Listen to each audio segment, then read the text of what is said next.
All right, we're recording. And you have calm. Good. Okay, calm. Okay, good evening, everybody. We've got two meetings today. We've got our first meeting is the WPCA update. So we'll start with that, and then after that, we'll go to our regular Board of Finance meeting. So with that, we'll call the WPCA meeting to order. And Chris, could you call the roll, please? Yeah. Victor Alvarez, Here. Michael Chen. Dobbins. Here. Bob Hamel. Todd Lavieri. Here. Chris Labrise is here. Nick Matrakis. Here. Jan Cipher. Absent. Tom Schulte. Here. Maria Weingarten. Here. James Yao. Yana Carlson. Here. Is James on? No, sorry. Oh, okay. James usually comes on training. Okay. Okay, you have a quorum, but we need to sit.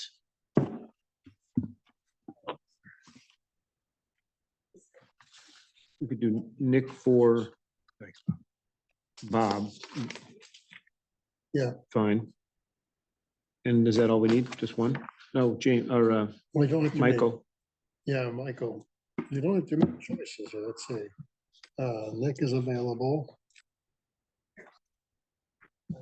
All the others are, So just need Nick for Bob. Colin, you're. I'm a regular. Yeah, you're regular, so we only have one. Yeah. One alternate available. A motion to have the seat Nick for Bob. So moved. Second. Second. Okay, second. All in favor? Aye. Opposed? None? So moved. Okay, need a motion to approve the minutes from our June 11th meeting. Moved. All in favor? Aye. Opposed? None? Good. Okay, Maria, you're kicking off, right? Okay. Correct. You'll introduce everything and we've got the deck. Okay, we'll turn it over to you. Thank you. Great, thank you. Good evening. As part of the town's inflow and infiltration evaluation study, and as part of our promise to you in June, the town's consultant AECom has prepared an update to apprise the WPCA on the status of the Sanitary Sewer Evaluation Survey, the SSES program, to identify and locate potential areas of recorded stormwater inflow into the sanitary sewer system. AECom is here tonight to share with you an update on the current status of the draft report of findings. As a summary, consistent with what we presented back in February, AECom's fieldwork included public outreach, smoke testing of the entire public sewer mains, visual inspections of key sanitary sewer manholes, and dye testing of select catch basins. The results are promising in that they follow trends we experience at the wastewater treatment facility, reinforcing that stormwater inflow is a contributing factor to our peaks at the facility during peak storm events. Upon completion of their extensive fieldwork, AECom began preparation of a draft report, which includes a summary of information gathered, recommendations to address potential defects in the system, and an engineer's estimate for a cost-effective strategy of accomplishing potential repairs within our right-of-way and town property. AECom will present the draft report to the town shortly for our review, and will then prepare a final report once all comments have been received. Sarah Bucci from AECom is here to provide more information pertaining to the status of the draft report. And we're here to answer any questions. And now I will pass the mic over to Sarah. Thank you. Thank you, Maria. And thank you all for welcoming me again. I am going to share my screen so that I can show you the presentation.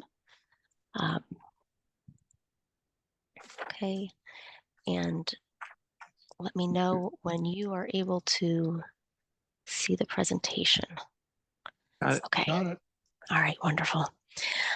All right, so I'm going to, once again, my name is Sarah Bucci.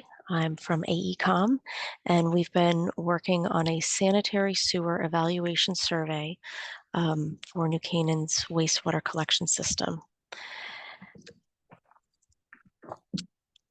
I'm going to review why we're doing this, what we started doing as we discussed the last time, provide some updates about the project, and show the recommendations for, based on our findings so far, based on the overall program comprehensively, and based on a plan to mitigate the inflow and the infiltration in the system. So to review, the historical trend at the New Canaan wastewater treatment facility had seen spikes correlated directly with rainwater events. This is a demonstration of some of the flows that were experienced in 2022. And this is just one example where you can see the yellow line represents a rainwater event and the green line represents the flow at the wastewater treatment facility. So there were spikes in flow, which are indicative of what we call inflow.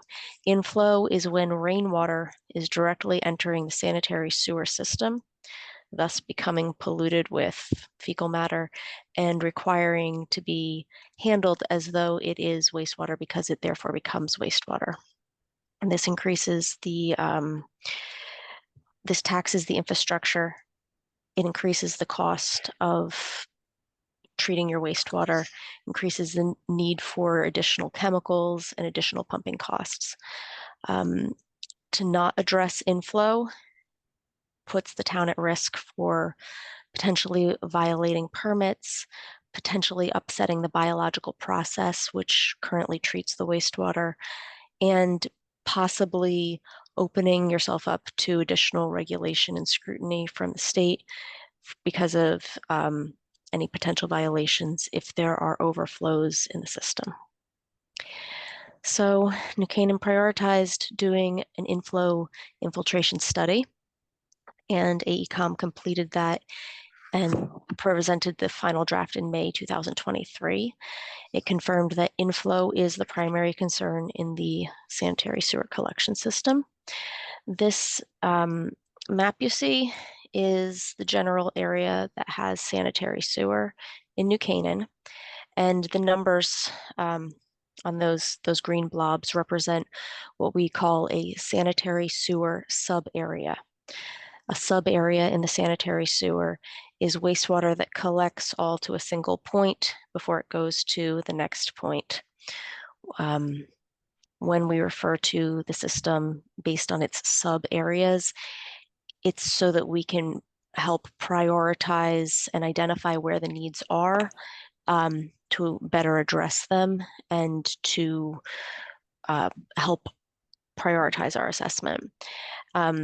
The graph shown on the right side is from the II analysis, and it shows both an infiltration and an inflow response in the system, but primarily the inflow being the direct response to the rainwater that was experienced in the sanitary sewer metering system.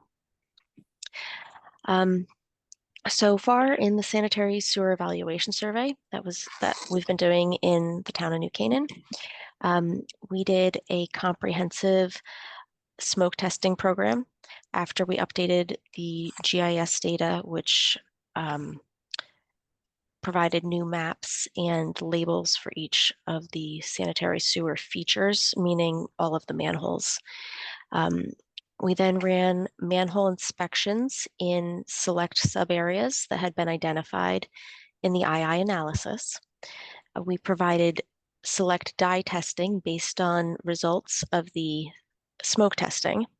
We've been analyzing that data and have come up with some recommendations to be reviewed by the town.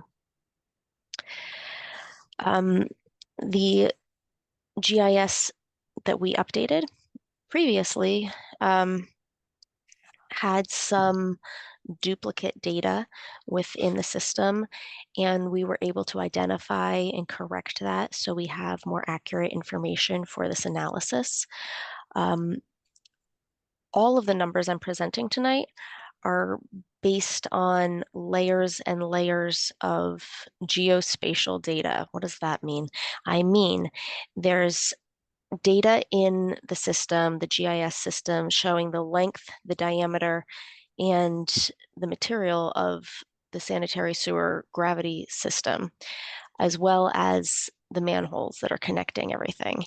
And we use that information to develop metrics so that we can compare one area to another, and so that we can compare the metered information to the standards that we have based on inflow and infiltration data throughout New England. We did a smoke testing program that covered the entire wastewater collection system in New Canaan. That was all 157,000 linear feet. And we identified 76 defects. A defect is anything where smoke was coming out of it and it should not have been. Smoke should have been coming out of all of the sanitary sewer vents on top of the buildings to which sewer is connected. And any place else, like cracks in the sidewalk, are indicative of places where rainwater could be entering the sanitary sewer system. The manhole inspection program targeted sub-areas, targeted 4 sub-areas that were identified in the infiltration and inflow analysis. And of the manholes that were inspected, approximately 99% of them had vented covers. A vented cover is completely appropriate for a drain manhole. However, not always appropriate for a sanitary sewer manhole. And in this analysis, any full penetration of the manhole cover is considered an inflow defect. Therefore, we're showing 99% of the manholes have defects. Does that mean we just swap all of the covers? Not necessarily.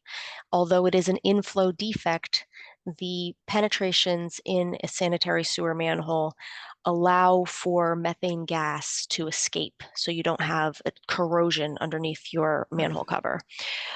However, if you have multiple penetrations in a manhole cover and it's in your gutter, and every time it rains, your sanitary sewer starts to act as a catch basin collecting rainwater, leading to the inflow problem that we're trying to address.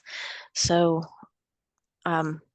this was a very promising finding because it gives us a roadmap as to how to address it. And we were able to quantify this inflow based on guidelines from the Massachusetts DEP. They only have one E though, DEP. We use Massachusetts guidelines because they have a full-fledged program, and in Connecticut, we don't have our own guidelines. We often refer to Massachusetts guidelines, but recognize we have more flexibility, and this is generally accepted by the Connecticut DEP. So the values you see in front of you are based on an instantaneous flow rate that, although you see 2.1 million gallons, that is an instantaneous flow rate representing the peak that you would see during a rain event, as demonstrated on the graph that we were showing earlier, which we will go back to in a little bit. You'll see that there are 4 sub-areas that we targeted. See, these are the targeted sub-areas for manhole inspections, and sub-areas 4 and 11 kind of sort of made it on here because we identified one manhole in each of those through other investigations that we didn't want to be excluded since we found information on those manholes. The figure that you see with the highlighted sub-areas came from the II analysis. See, like the red and orange sub-areas were the sub-areas where the metered data showed the greatest amount of inflow and infiltration. And therefore, that's why they were targeted for the manhole inspection program. The manhole cover in the picture is an example of a drain manhole which was found to be on a sanitary sewer manhole. So although this is a perfect manhole cover for a drainage structure, and a drainage structure and a sanitary sewer structure appear the same, their function is clearly different, and this is an inappropriate cover for a sanitary sewer manhole. So some of the updates to tell you about. We operated the dye testing program. You may have heard about it throughout the town because when people see green in their water, people hear about it.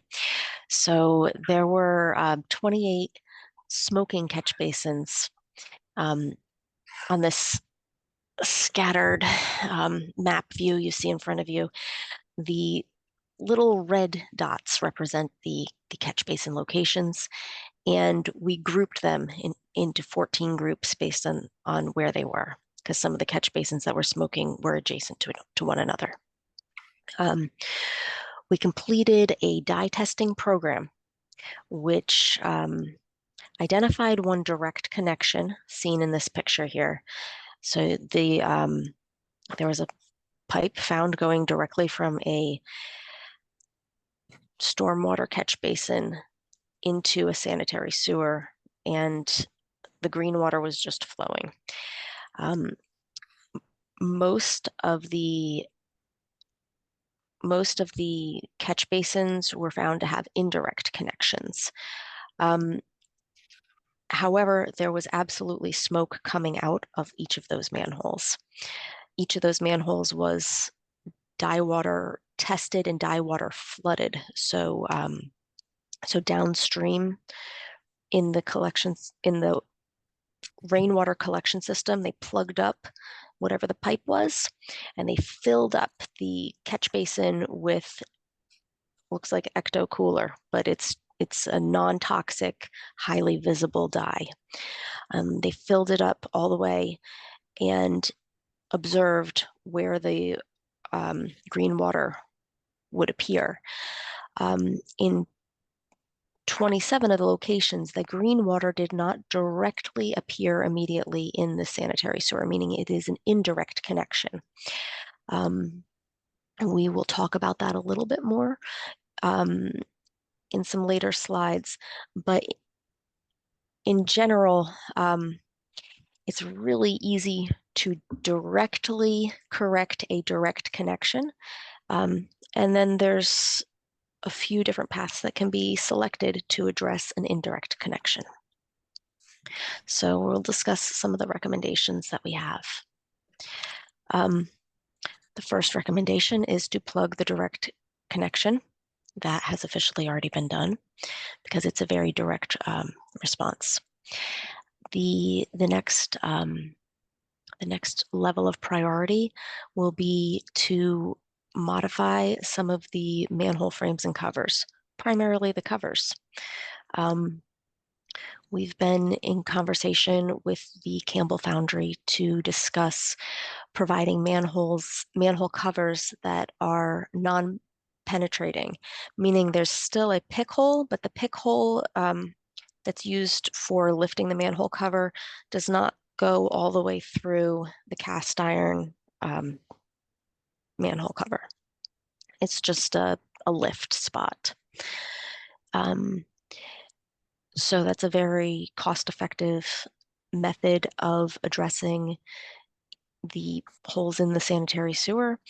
And we have all of the supporting data to show which manhole covers are recommended for replacement of the cover and which ones should be allowed to maintain their full penetrations. We have identified some select interior manhole rehabilitation. That is to say, because we did so many inspections, most of the conditions of the insides of the manholes were in fairly good condition. However, occasionally corrosion or spalling is observed, and if a program is being done in your town, it's generally recommended to address those concerns at that time. And then there's ways to address the indirectly connected catch basins. There can be further inspections done on catch basins. That is possible. One of the most direct solutions is to simply line the adjacent sanitary sewer. However, it must always be said that when lining the sanitary sewer adjacent to a known potential cross connection, there should always be some awareness about the drainage in the system. We did evaluate the existing information, and all of the catch basins are connected to drainage systems currently. So there wouldn't be an anticipated known problem in lining the adjacent sewers. However, if there was an overflow that had been designed for a reason, such as needing additional drainage capacity in the area, essentially that work could be postponed until a later portion. Now, the work based on what we've observed so far can be completed between 1.2 million and between 1.2 and $2 million worth of construction work would address the identified inflow from the top contending sub areas that we've evaluated so far. Thank you for your time. I'm sure there may be some questions, and I have anticipated a few questions that I'd like to discuss, but I will be able to go back if anybody has questions that they'd like to start with. Well, if she has some additional thoughts, we're I supposed to guess what questions she's gonna make? No, I'm sorry. I So might have. Sarah, you're provided making a it few- hard here. It's few Tuesday night. Come leading on. Questions. We just had a holiday weekend. sorry. Well, So yeah. I did have some additional information, but I know you like to have the information ahead of time.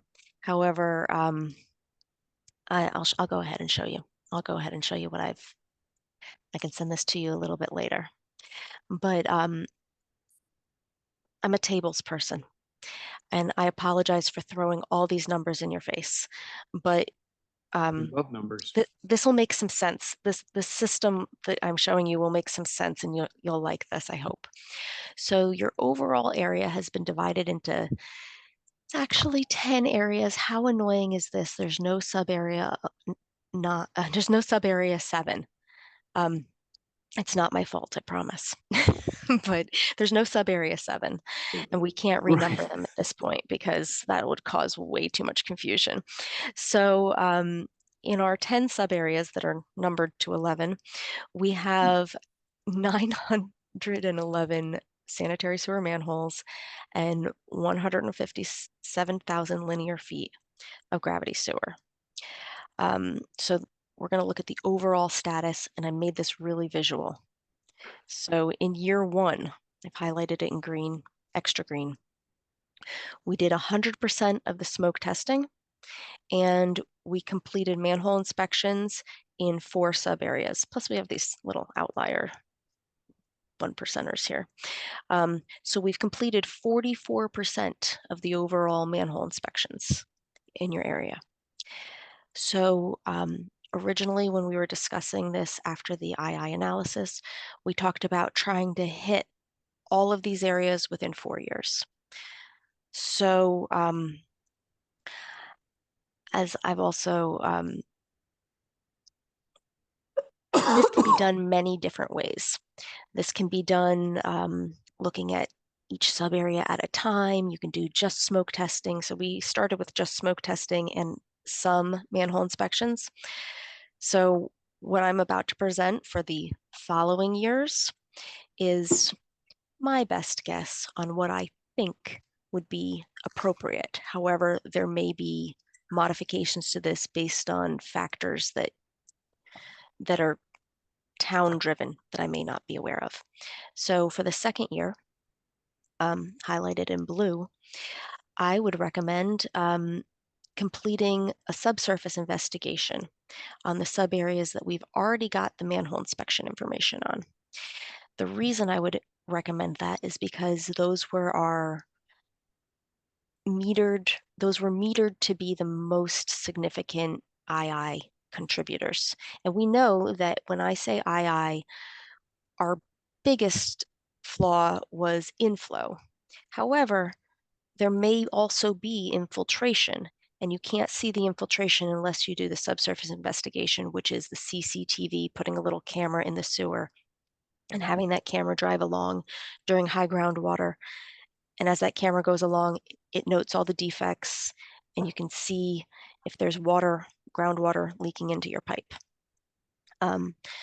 So I'd look at targeting possibly 4 sub areas for CCTV next year, and possibly taking those 2 1%ers and finishing up the manhole inspections in those on year 2, which takes our total manhole inspections to 62% and would hit approximately 40% of your CCTV. Then in year 3, I'd go back and finish the rest of the manhole inspections. Of course, this could be swapped, but I'd finish the rest of those manhole inspections so you get a full picture of what you're dealing with and what's coming in through the covers. Where are these penetrations? Are they in the gutters? Are they at the crown of the road? Where are they? So that would, year 3 would take you to 100% of your manholes in your system being inspected, and maybe doing a little bit of CCTV work in something that you had done the manhole inspections with the previous year, keeping that at, well, it's still around 40% because it's a very relatively small amount. And then year 4, I would finish up the rest of the subsurface investigation. And then in 4 years, you would have a complete investigative picture showing the infiltration and inflow that can be identified throughout your collection system. So there's my really colorful graphic, and I apologize if this hurts anybody's eyes. But this is one example of how you could break up these 4 years with the green already being done.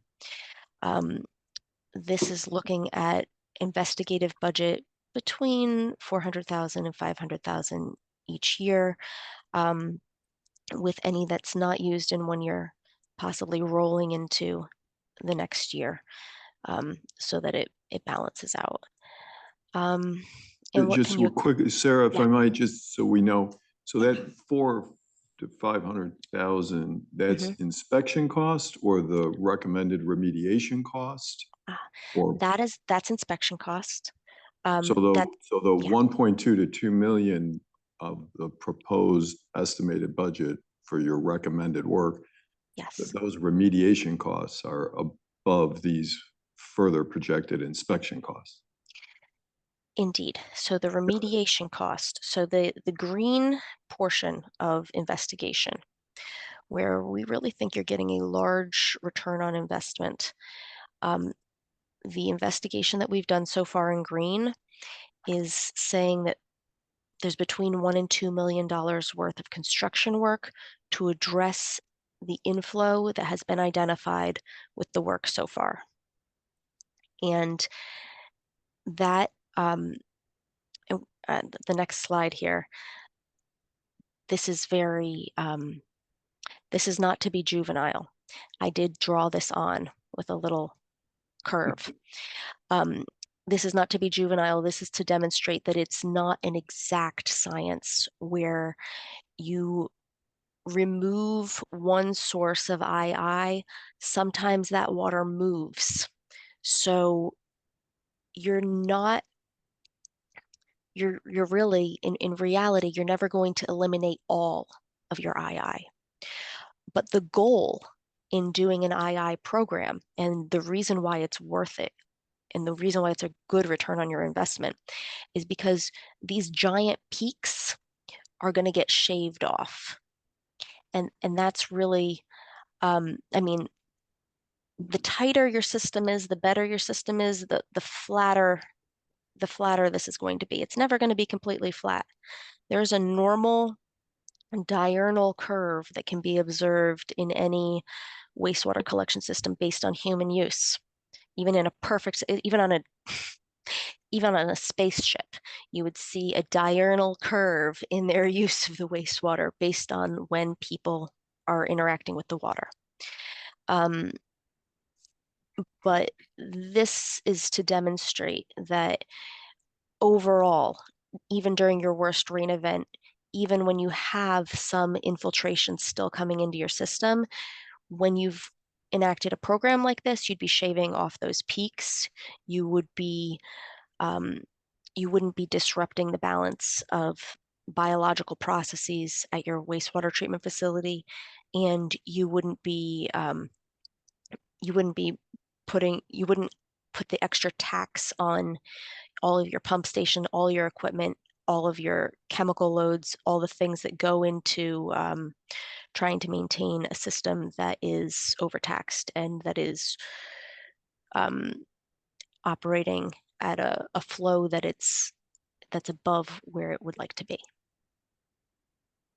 And that's the end of what I actually prepared. So I'm going to peel back to this slide that says questions. Now I can entertain some more of your questions. Okay. We have a few questions. Chris, go ahead. So Sarah, do I understand you to say that you've got a 4-year investigative budget proposal of 1.2 to $2 million and a remediation budget of the same amount? Yeah, well, so the really interesting thing about this remediation budget is its surface. And what I mean by surface is literally the surface of the road, the surface of the road, and these manhole covers and these catch basins, they're all, they're literally at the surface, and therefore their construction costs are relatively low construction cost compared to the benefit of reducing your inflow. When it is often, if you have a large infiltration project and you find gushing flows, they would have larger costs because they would involve excavation and surface repair, having to repave roads. Those costs can be much higher. However, in this initial investigation, the recommendations are primarily surface, and that's really budget friendly. It's a good thing. So you would have us do two things. You'd have us do the remediation on the surface, Mhm. which you estimated at between 1.2 and 2 million. Indeed. And then finishing up the investigation, which is a 4-year project and costs approximately the same. Over the 4 years. Yes, I would. I would recommend that. Tank, right? The first year is already It's only done. 3 months. First year's done. That's right. So, Still 1.2 to 1.3, Yeah, it's 1.2 to 1.5 for 3 yeah, years. 1.2 to 1.5. But that, Okay. that's for the inspection. Mhm.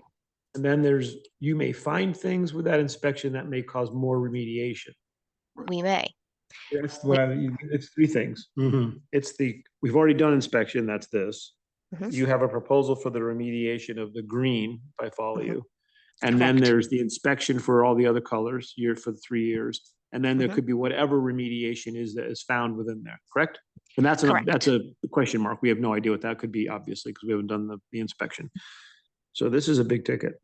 Well, just so for your sub areas 1, 2, and 6, Mhm. which you didn't look at, you didn't prioritize it because you didn't estimate or guess that they were really the problem, right? You did a preliminary assessment and thought really the high yield target areas are the other ones. So 1, 2, and 6 we'll look at later. And my question is, by any chance of luck, would that be age related? Are these the newer sections of the sewer system? Excellent question. And frequently there's a correlation. However, so let's see, let me look at my map. Let me flip back to my map here. And while Sarah is going back, I'll just fill in a little bit more color. What Sarah was talking about before is the first step that was done was the sanitary flow metering. Right, And those were the series of meters that actually went into select catch basins right. in areas, in the sub areas that flow would combine to. And so what they did is they had them in for, Sarah, I 12 know it was weeks. a week, Right. 12 weeks? Okay. Mhm. So they were able to follow the pattern of a lot of storm events and they saw where there were peaks that were Right. happening. So these were the biggest offending areas. Or Yeah. sub areas or Yes. low hanging fruit Yes. as we would say. So my question is whether or not you would you really, and I can see why you put it on the tail end, but whether or not, 1, 2, and 6 are in urgent need of inspection, or whether or not those inspection funds really ought to be directed more towards remediation in the more offending areas. You know what I mean? In other words, it's a little bit of a buffet here.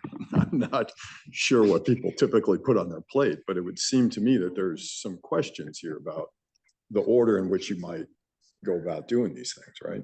So, And then I would just ask for Tiger whether or not there's other age-related maintenance or work we would need to do, because as you have taught me over the years, we don't want to go pave a road and then have one of the utilities companies come in here and dig it all up. So in other words, if we're going to do a lot of work on remediation, we want to make sure that there's nothing else that's going to be done or need to be done in the short term in those areas, right? Right. I have two other, I guess, related questions. You did answer one of my questions. That was great, the 4-year plan, because I was wondering, is the 1.2 covering everything? The answer is no, because it's only a fraction. If we replace the manhole covers, what percentage of the inflow is reduced? I don't know if you can answer that. You talked about shaving off the tops, but. yeah. So I believe there is, so based on that number, based on the number that's generated based on the Massachusetts guidelines, the areas that we observed and the diameters and the number of holes that are in the manhole covers, the guidelines estimate that there's this is a very staggering number, but like 2.1 MGD at the peak during what's called a design storm. That is a very difficult to I know you can understand the numbers. However, the implications of what I'm saying are really just a way to compare apples to apples. It's not saying we're actually going to reduce our overall flow by 2.1 MGD. We don't have 2.1 MGD to reduce. However, during what's considered a design storm, which is a circumstance and condition of 6 hours where you have 0.87 inches per hour of rain and doing a specific curve, it's a hypothetical situation. During a hypothetical, really bad storm, you would have a peak flow condition. And of what you would have, these manhole covers contribute a large amount of inflow, to approximately 2.1 MGD at that peak, at that And so spike. you sort of alluded to this, but if it doesn't go there, because we've just replaced all the manhole covers, where does it go? Because that's important to know as well, right? Because that's an erosion Yes. problem somewhere else or another issue, which we obviously we don't want to trade one set of problems for another. So the manhole covers that are the offenders are in paved areas. The largest offenders are in your paved areas, and your largest of the largest offenders are in the gutters of the paved areas. So any manhole cover that's next to a curb, kind of in the gutter of the road, that has a lot of holes, a lot of full penetrations, those are essentially acting as catch basins right now. And if the manhole is in the crown of the road, where the road kind of peaks up and it's in the middle, and it has maybe one hole that's releasing a little bit of sewer gas, that's not a big offender. So its location does drive. So the 1.2 is kind of, it's based on this Massachusetts number that's kind of assuming that they're all in this gutter condition, but they're not all in this gutter condition. We have the data that shows, where they are. So what's next? So what's next is we would do a program based on the data we have to replace the biggest offending manhole covers. That would be, it's basically low-hanging fruit. We could begin the subsurface investigation for CCTV. So I mentioned I'd come back to those 27 remaining catch basins. So there's generally one of two ways that it can be handled. And I've seen both circumstances actually follow through with some success. Where you have smoke, you have the ability to have inflow. Where the dye doesn't necessarily show that it's connected, there is somehow a connection. So one of the methods that I've used with success in other places is simply to line manhole to manhole the adjacent sewer in an area where you have a catch basin that had smoke.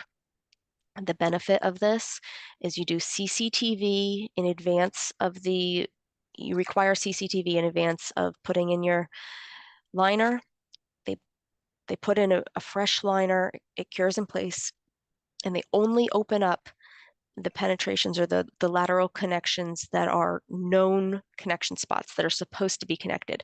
So if there's a random connection and we don't have a house or anything that's supposed to be associated with it, you do not reopen that penetration. That could be your offending connection from the catch basin. The risk involved in that method is making sure that the drains in the area are appropriately sized. We did verify there are drains in all these areas. However, if certain circumstances certain rain events cause the storm water system to surcharge, I can't say one way or another that they are or are not surcharging. And it's something that would have to be noted and observed, possibly. So yeah, you don't want to solve one problem and create another.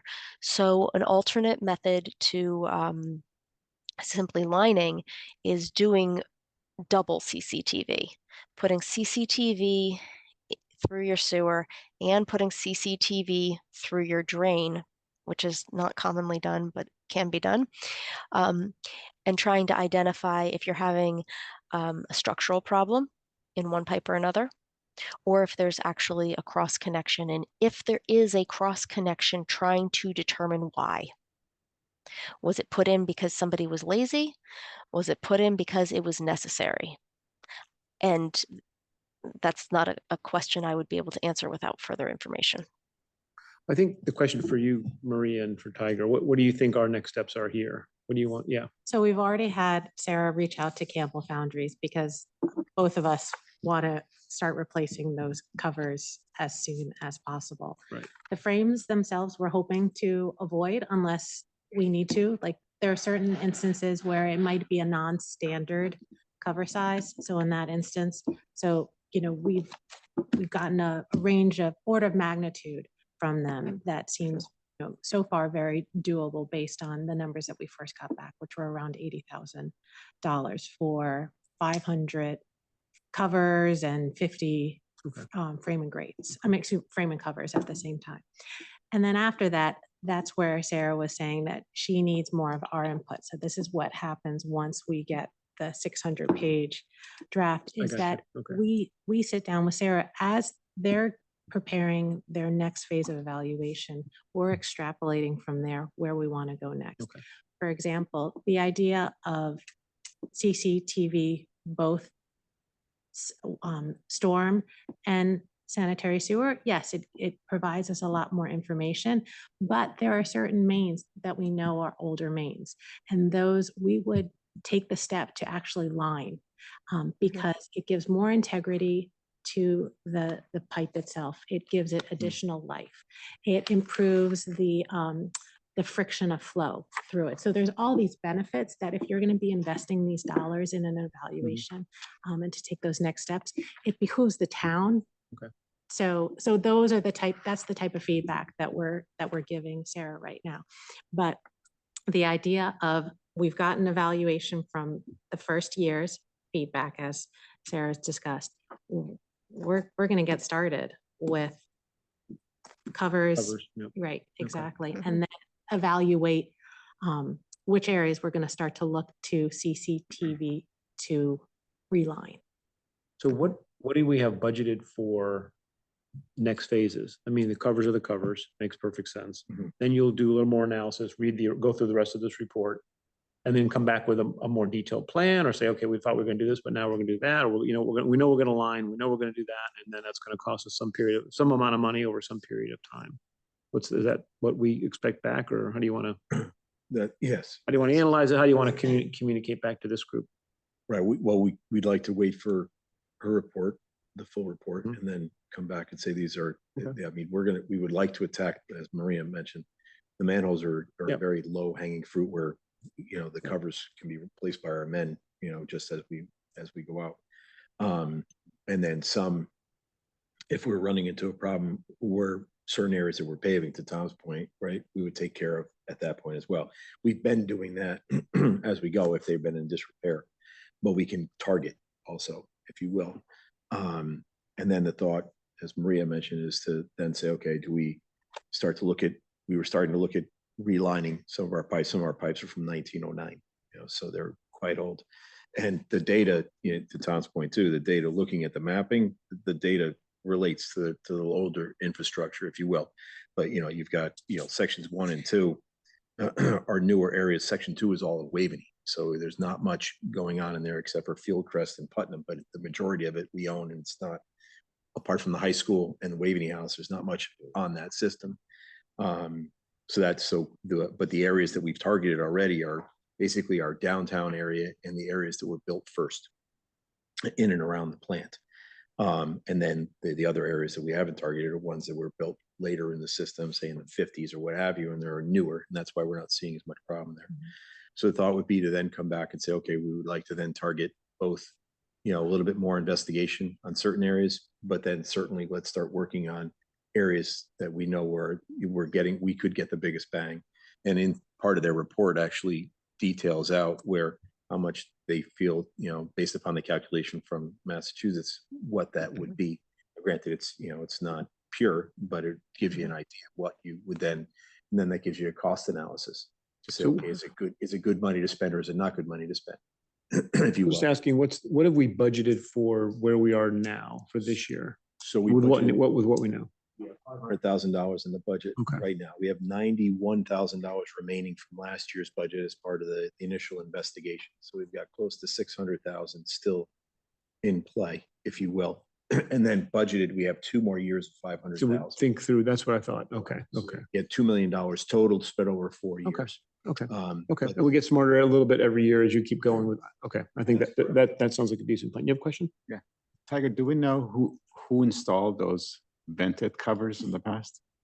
Well, at the time, way back when, it could have been the fact that, to release the sewer gases, if you will, so I can't say, who or what, we were a little surprised too, to see that there was that amount, to be perfectly honest with you. I knew we had some vented covers. I didn't know we had that many vented covers. So that part of the study was fantastic, just to know that in and of itself. But no, I can't say. I would imagine that it was probably back then. It was probably a good thing, or was thought to be a good thing before inflow and infiltration became another aspect that you had to consider, if you will.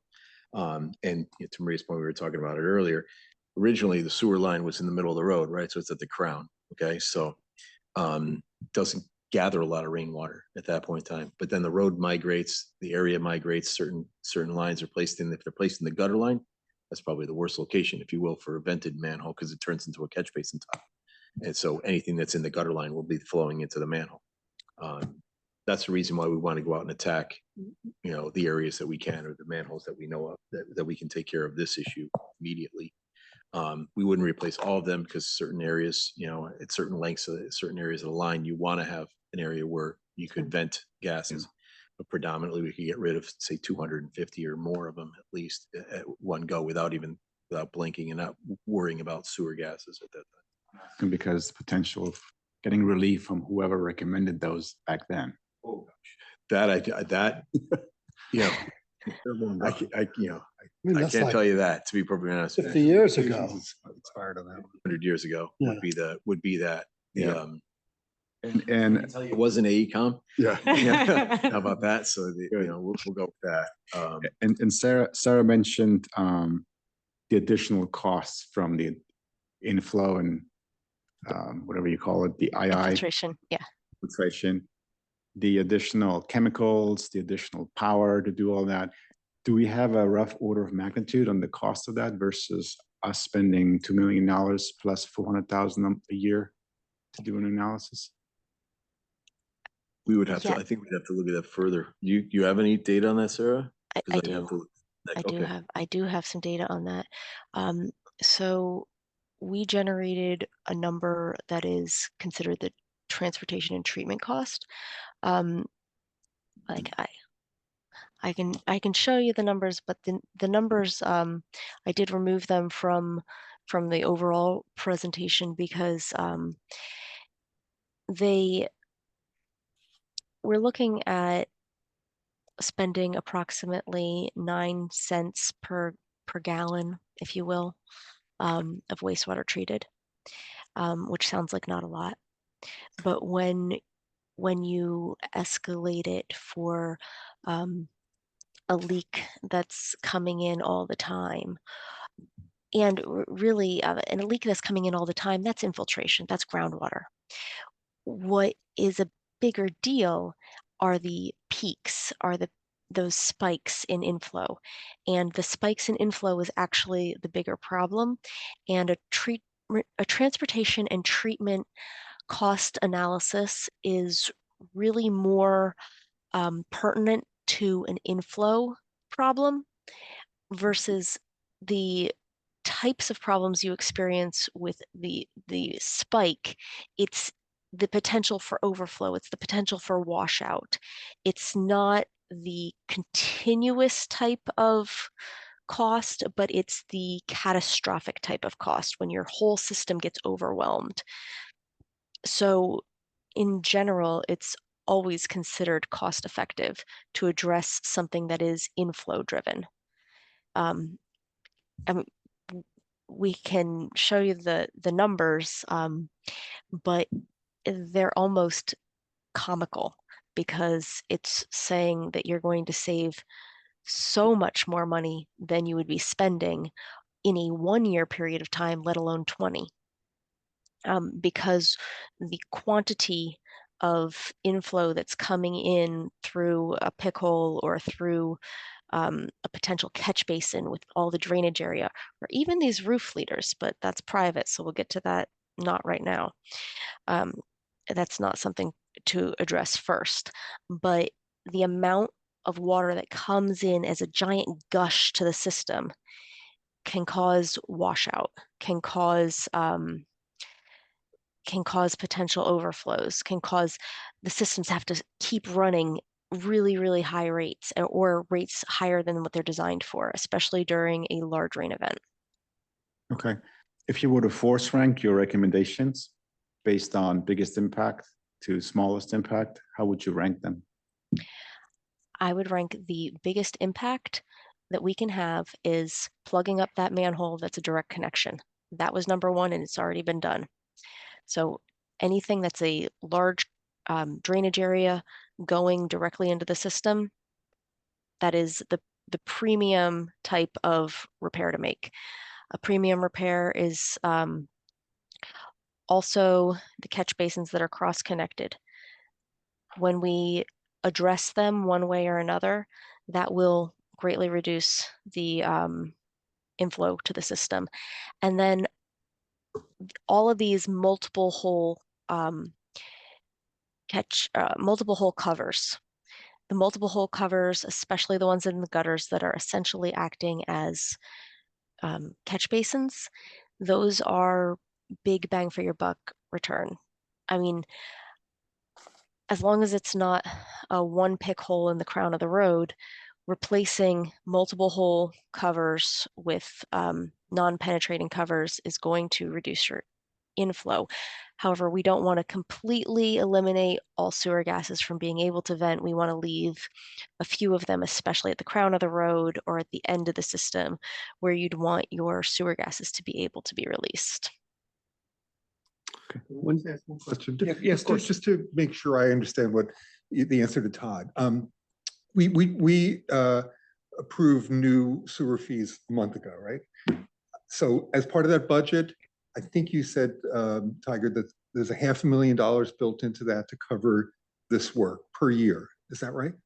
That's correct. Okay.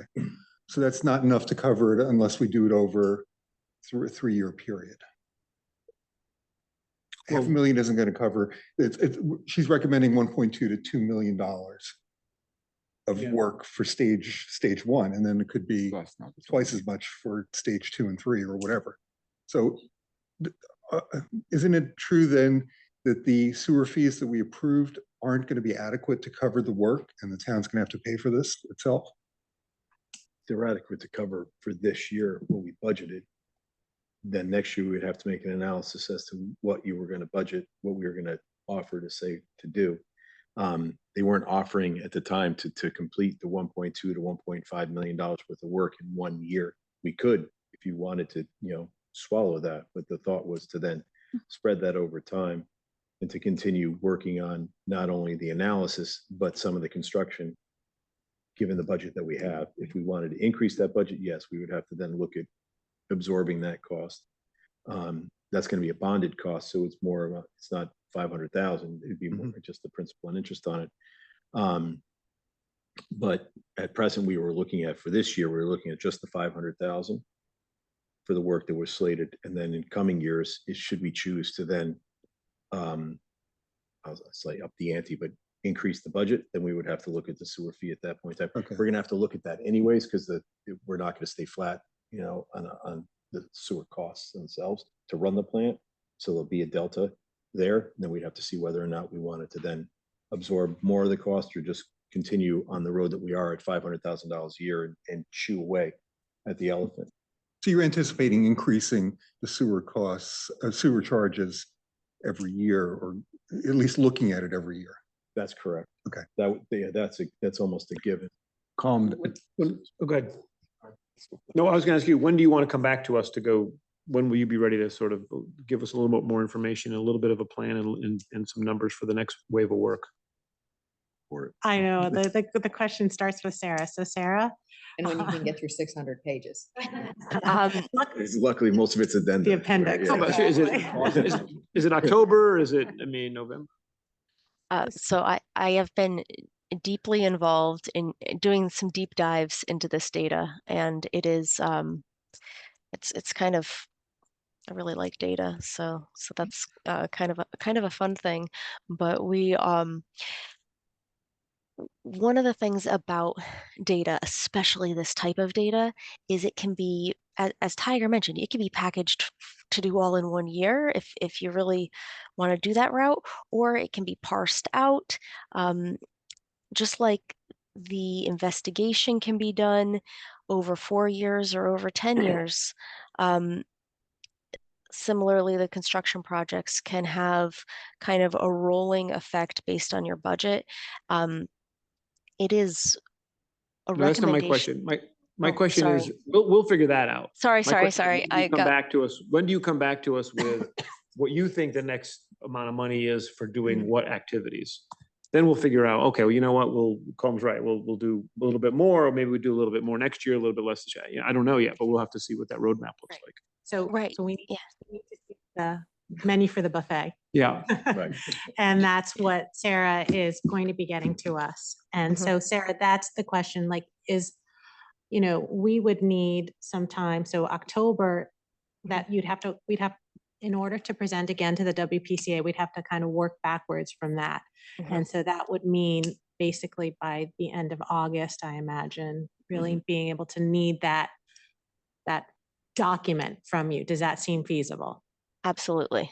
Absolutely. September, Let's say, October. Okay, Right. okay, Mhm. that helps.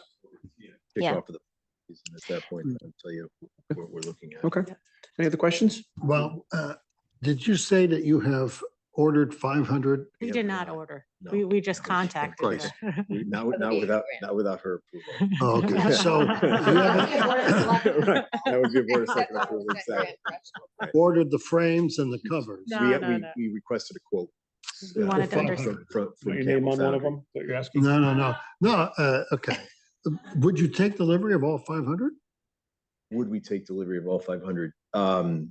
That would be that's a discussion between the wastewater staff and the highway staff and see whether or not we would have room for them. Yeah. I would say we have room for them. It's just a question of, I don't want them sitting there on on the ground, just Right. waiting to be Yeah, I installed. mean, I'd if rather take- it takes a year to put them out there. I'd yeah. rather do and it also comes down to the foundry as well as delivery, but I would more look at a 50 to 100 lot. Okay. And then see how that, a batch, a batch of that, and then get another batch, another batch. Yeah, it might be an overall order to the selectmen of 500, but it would be Right, would be a delivery of Over lesser. time. Yeah, And what are you gonna do with the old ones? the old ones get, Melt them down or something? Take them? Do they do anything with them? no, they're not, they're So what do we have to do with them? what we have, to- well, right, we'd have to recycle them. That's about where the end game is. It'd be scrap metal at that point. So not, We have the capacity to do that. You would When you think just. somebody there must be somebody that would buy them and give you something for them, it's to scrap Yeah, for scrap because, metal. Because, that I can see piles of old, X's down by the. In our the- installation. we do have a contract with a scrap metal dealer that would come in and give us pennies on the pound, but we would still get something. They take Foundry us- doesn't want them back and melt them down. It's no. sort of the same thing. Chance, if at least part of the rationale here is to ensure our continued compliance with our permit, is there any chance there's any federal or state money sloshing around that helps towns do this? We've asked that question before. I mean, presumably our sewer system predates the parameters and hurdles in the permit, right? That those keep getting revised and updated and, oh, now you got to check for this or you got to check for that. And so, I think communities genuinely say, good idea, could you help us do this, right? And I just didn't know if there's any chance there's any funds out there. Our challenge is also our kudos in that because we are successfully operating our treatment facility and we haven't had permit violations and we're not a large municipality, we find that those opportunities, those funding opportunities don't apply to Right. New Canaan. And we're a high functioning plant, which is, It's a good thing, It's a good but thing. We're a victim of our own success. That's a good thing. Let's not fight that. Got it. Okay, any other questions? So there's no economies of scale then to like get the manhole covers or just in terms of doing the implementation? And, I'm just looking for cost efficiencies when we might be able to. oh no, and absolutely. And that's what Sarah is working towards. Mhm. That's kind of, that it's all about the efficiency of the dollar to the reduction of inflow. That's why I asked the question. It's okay, but September matters. We're gonna have a little more data. You'll have a roadmap, and then we'll have to make some decisions about timing and some of those kinds of things. I think it seems like it's one meeting too early to do the deeper dive Yeah. there. I mean, there's a cost benefit analysis done for each Mhm. technique, if you will, to say, whether or not it's a sewer relining, whether it's the manhole covers, whether it's sewer rehabilitation or the manhole rehabilitation. So there's a cost analysis for each one based upon what would give us our biggest bang for the buck. And then the thought is too, is that that point to then try to Tom's point, to coordinate that with, if we've got road projects in the area, we've got other things going on where we can then sister together, save some money Knowledge is at that power. point, right? So that really comes down to having the data and then utilizing that to see what else we have planned. Yeah, and then if we've got to shift something around, we can certainly shift. Like, if I have to shift a road for a year to make it, more compatible with our sewer work, then we'll do exactly that. So it won't hurt to normally to push a road for a year sometimes, so we could do exactly that if we needed to. So those are the things that we'll take a look at and see we're already trying to figure on, for some of that manhole repair, I'm already looking at, if I'm already paving that road, I'm gonna take care of that manhole repair when I'm paving that road. So I can take care of it there versus, versus elsewhere, and take care of it sooner rather than later. Okay, Mhm. I think we're good. Okay, Sarah, thank you so much. Great job. Thank you. Thank you, everybody. Thanks, Maria. Thank you. Thank you, Tiger. Tiger, you're hanging around, right? Yeah, I'll be on. We have. You have. Bond, I think bond, yeah, okay, okay. Okay, so I need a. Oh, it's adjourn. Yeah, working on it. Motion to adjourn, So moved. second? Okay, all in favor? Aye. Aye, opposed, none? Meeting is adjourned.